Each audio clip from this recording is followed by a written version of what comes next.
What's in the box? Whatever it is, it must be pretty important, because I've traveled with it, moved it from apartment to apartment to apartment.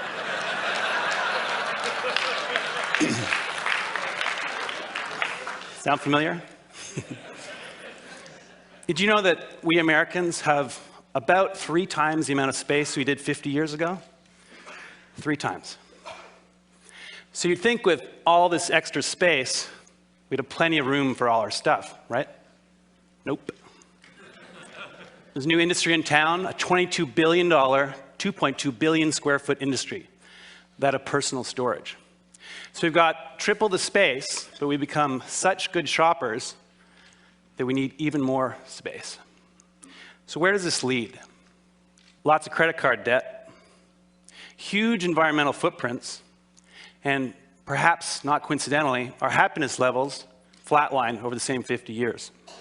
Well, I'm here to suggest there's a better way, that less might actually equal more. I bet most of us have experienced at some point the joys of less.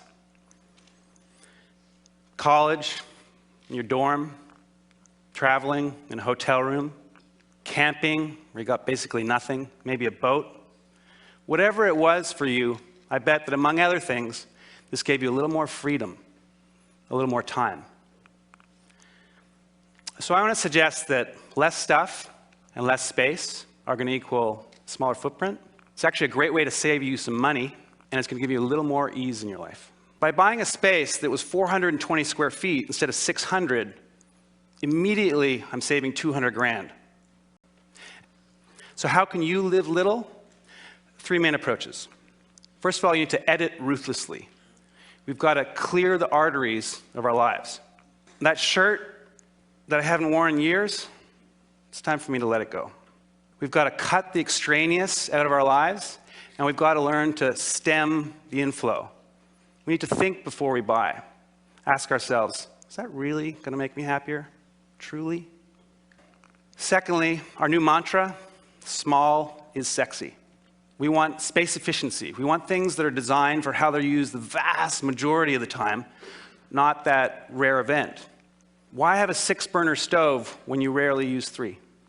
So we want things that nest, we want things that stack, and we want to digitize.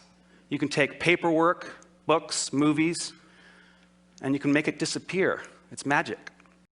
So I'm not saying that we all need to live in 420 square feet, but consider the benefits of an edited life. Most of us, maybe all of us, are here pretty happily for a bunch of days with a couple bags, maybe small space, hotel room. So when you go home and you walk through your front door, take a second and ask yourselves, could I do with a little life editing? Would that give me a little more freedom? Maybe a little more time?